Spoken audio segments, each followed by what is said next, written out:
One of the big aspects of this channel is making spirituality cool again, okay?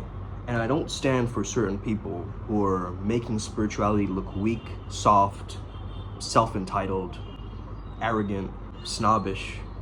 A lot of these communities or hippie communes have this aspect to them. They preach tolerance, they preach acceptance, but in the background, things are full of controversy and trauma and distortions, just a lot of distortions. For instance, let's say you completely abandon your family and your kids to go live in this commune.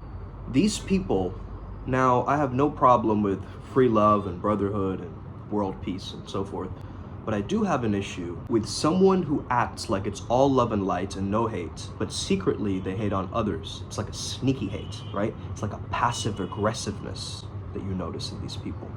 Maybe you've met some people like this in your life. Maybe you're sick and tired of those kinds of people in your life. Also, if your diet consists of a lot of vegan food, probably cheap cigarettes that are hand-rolled, bunch of different psychedelics, that these people actually make psychedelic psychotherapy look not serious at all, right? Because if you are considering, like, of course, go to a rave, have fun, you know, I'm not like being a parent, okay? But what I am saying is be wise. Most of these people are just hippie cosplayers, okay? Getting high and pretending that they're gonna change the world. Whereas, what are they really doing to change the world? What are they really doing? Going into the woods and taking a shit with a bunch of other people? Have zero abundance, zero luxury? Just kind of get by, be in nature? Dilute and dissolve yourself into nature? Or are you gonna use your spirituality and your connection and commune with nature to improve your life? In this incarnation, I'm here in the storm. I'm here to be a part of the world, not away from it. I'm not gonna go soul searching and completely cut myself off from society. I'm going to use that not as an escape, but as a privilege, as an understanding. Because a lot of these hippie people, I mean, they came from rich kids, right? Entitled families where they can afford living like hobos, right? And by the way, very expensive to live like a hobo if you're a hippie, okay? It's like the toxic posers or the hipsters. Like, I grew up in this kind of culture, right? In college, that's pretty much all I knew. I went to Bennington College, by the way, where Peter Dinklage went to college. So understand that's like 700 hippie kids on a hill, right?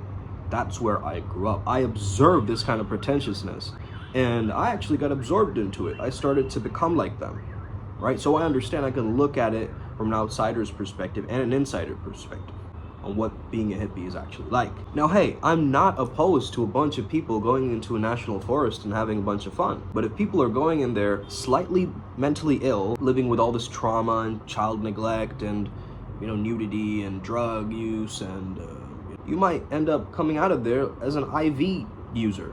It's like a fringe version of the Boy Scouts or the Girl Scouts. Imagine hanging out with ratchet people who have body odor. There is one thing that came great out of the hippie community, which was the music.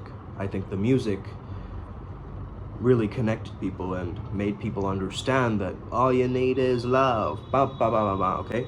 That's what we understood. But what they were singing about, the Beatles, is all you need is love. They weren't singing, all you need is love, ba ba ba ba, and also be a little bit passive aggressive and be a hippie Karen, making sure everybody's okay, but at the same time you have your life not under control. You're an unstable person who just lives in the spiritual world without actually applying the physical teachings, okay? That's too long of a song, okay? Too many lyrics. Now, I actually find this fascinating that in California you have these people who are like Eagle Moon, or, you know, running with the trees or whatever, like just coming up with like these random hippie names instead of actual names, right? Now it's kind of cool. What if your parents were hippies and they named you that and you're kind of stuck with it? Oh, that's cool, whatever. I'm into it, okay? It's kind of hobo chic, okay? Like, yeah, meet my friend, you know, Moonlight River. But yeah, man, hippie culture still exists, but it's gotta morph into something better, right? It can't stay in that old Woodstock era and just be there like that, right? We need to adapt it, and that's why a lot of people are understanding the link between the priest beast, the understanding that yes, you have a hippie side, a priestly side, but you're not kumbaya all the time. You understand that you have a gravitas, a dominance about you, a leadership about you, where you're merging and being macho actually in this world, okay? There's nothing wrong with machismo. You have to know how to use it and utilize it towards your best capability, okay? Not crushing others like a tyrant around you. Stop pretending you're Jesus and turning, water into bong water. Okay, you are just a being exploring this life like everybody else. So humble yourself. Maybe go to a few communes that you resonate with, retreats, actual setup containers where you resonate with, like come to a Primal Sutra retreat. Check out what the residency program to live with me is, okay? Check it out. Talk with me, break concepts down, really understand spirituality with social dynamics together. And let's change the culture in this, okay? Let's not rely on these different, cults and hippie communes and all this kind of stuff. Let's create our own that overrides and is better. That's what I have to say about this topic. I know it's a very strange, weird topic. I have to get to work right now. I have someone that I'm healing today. So, yeah, very powerful. Also, Agmios channeling for the adepts, okay? That's the adepts program. If you don't know, it's a pleasure alchemy protocol. If you haven't heard of it, ask me about it. Let's get into a conversation. That way I can teach you more about the actual tech itself. And it's very cheap for what it's going for right now, because I want to help as many people out and make it affordable for you, right? Really, it's about that affordability. I think a lot of people, they can't afford these big services or coaching packages or